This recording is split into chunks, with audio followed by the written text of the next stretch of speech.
രമേശ് ഇവിടെ ഉണ്ട്. 2 ദിവസം ഇല്ലായിരുന്നു, ഞാൻ പറഞ്ഞിട്ടാണ് പോയത്. എനിക്ക് നമ്മുടെ ജോലി സംബന്ധമായിട്ട് നിയമസഭയ്ക്ക് ഉള്ള ഒരു ഫ്രീ വന്നപ്പോഴത്തേക്ക് അവിടെ പോയിട്ട് തിരിച്ചു വന്നു, അത്രയേ ഉള്ളൂ. പിന്നെ നിങ്ങളുടെ ഈ കരുതലിന് എനിക്ക് വളരെ സന്തോഷമുണ്ട്. കൊല്ലത്ത് ഞാൻ ഇങ്ങോട്ട് മാറുമ്പോഴത്തേക്ക് ഇത്രയും സ്നേഹവും ഇത്രയും അല്ല, നമ്മളില്ലാതെ കൊല്ലമില്ല, അത്രയേ ഉള്ളൂ. അപ്പോൾ ഇന്ന് രാവിലെ ലണ്ടനിൽ നിന്ന് ഒരാളുണ്ട്, സംസ്ഥാന സമ്മേളനത്തിൽ പോകുന്നില്ല. ഞാൻ പറഞ്ഞു പൂയപ്പള്ളിയിലെ ബ്രാഞ്ച് സെക്രട്ടറിയാണ്. ഞാൻ പറഞ്ഞു എന്താണ് ലണ്ടനിൽ പോയത്? ജോലി വരും, ജോലിക്കൊരു പ്രാധാന്യം കൊടുക്കണം, അതുകൊണ്ട് ജീവിതമാണ്.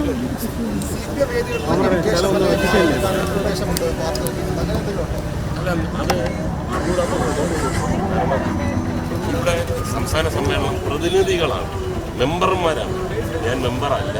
അപ്പോൾ എനിക്ക് അതിൻ്റേതായിട്ടുള്ള പരിമിതികളുണ്ട്. പക്ഷേ ഞാൻ ലോഗോ പ്രകാശനത്തിനുണ്ടായിരുന്നു. ഇൻ്റർനാഷണൽ കബഡി മത്സരം ഇതിനോടൊപ്പം നടന്നത്. ശ്രീലങ്കയിൽ നിന്ന് വന്ന ടീമിന് ഏറ്റവും നല്ല ഫസ്റ്റ് പ്രൈസ് കൊടുത്തത് ഞാൻ ഓമാധവൻ ഫൗണ്ടേഷനാണ്. ട്രോഫി കൊടുത്തത് ഞാനാണ്. ഇതിൽ കൂടുതൽ നമ്മളെന്തോ ചെയ്യാൻ? പിന്നെ ഇനി ഒരുപാട് പേരുണ്ട്. അടുത്ത മാസം 3 ദിവസം ചെന്നൈയിലാണ്, 2 ദിവസം മൈസൂരിലാണ്. ഏപ്രിൽ 22 മുതൽ MLA-മാരുടെ ഒരു ടൂറ് കാശ്മീർ, ഡൽഹി, ഹൈദരാബാദ് എല്ലാം കൂടെ ഒന്ന് അറിയിപ്പിക്കുകയാണ്. ആ സമയത്ത് വേളം ഉണ്ടാക്കുക. Thank you very much.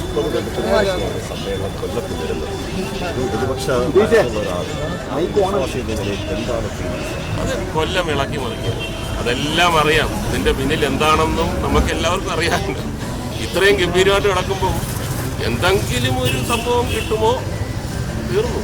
Govinda മാഷ് പറഞ്ഞപ്പോൾ തന്നെ തീർന്നു. പിന്നെ ഞാൻ ഒന്നുകൂടെ പറയുകയാണ്, ഇത്രയും ഗംഭീരമായിട്ടുള്ള ഒരു സമ്മേളനം തീർച്ചയായിട്ടും നമുക്ക് കൊല്ലംകാർക്ക് അഭിമാനിക്കാം. ആര് എതിർ രാഷ്ട്രീയമാണെങ്കിൽ പോലും നമ്മുടെ കൊല്ലത്ത് ഇങ്ങനെ ഒരു കെട്ടുറപ്പോടെ ഇത്രയും സംഘടനാ ശക്തിയോടുകൂടി എല്ലാവർക്കും സന്തോഷം തരുന്ന ഒരു വലിയ സമ്മേളനം തന്നെയാണ്.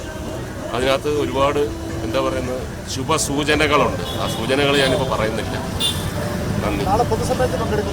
പിന്നെ എവിടെ കാണും?